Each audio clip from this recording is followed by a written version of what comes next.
chú để trong một đợt điện các con u ni con theo phanh con là cái thiết để xin cứ đi đi giờ bắt đăng bia lại chú là đu nè nè với nhà mal đợt điện nhỏ của mình nương rồi chứ nằm ở bi thì được à thế là nhà mal đợt điện mà bị nương nhọc á cứ nghe chúng mút cột nhà mal đợt điện nhà đợt điện mới bị nhọc ở mặt đấy dân mới đóng đi là đi quán này cứ run nào we lôi cái chiến thì này là nào we lôi thì là lôi kiên we lôi cái nó mà biếng ngã chứ nó em trên trong quán nó bên lạt từ khi nhà mal cứ ngon bóng nghe gì chứ đóng cái vút điện đây với nhỏ còn nương chăng bố mẹ nó mà dân mình đi là cái khi du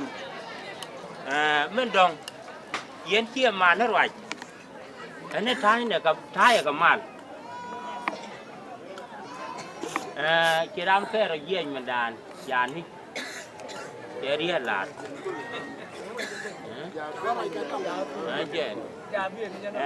nó là nữ yên quý chỉ nhớ quán này mẹ ngã rồi giờ bơ yên quý đấy yên quý đun cái cái là trả lời anh chị nó mới đợt đi nên bé là con này thì thế này chuyện con đi con này chứ bên nhu rồi quán này mẹ thì chuyện con đi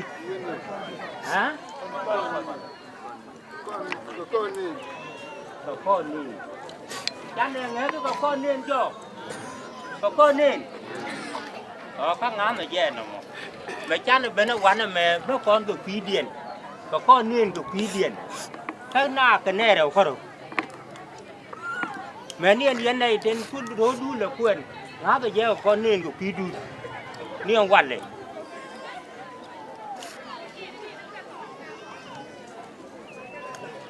mình đầu tiên nó bao nhiêu cái màn này đi kết bu luôn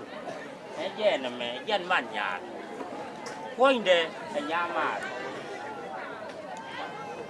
nhưng mà có con này thì riêng cái đò ra nó luôn quan đây là nó ai đã đi để nó nhà để nó chỉ nơi nướng nó vừa ăn quan lại chăng mi chưa ai đó mà đặt cái là gan mà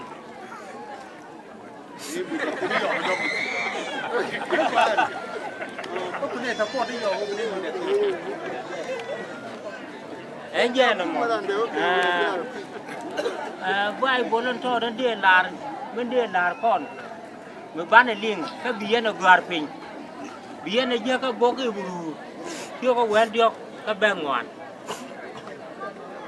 bố cái bù chưa có quen được bèn ngoan cái lá này ở quê luôn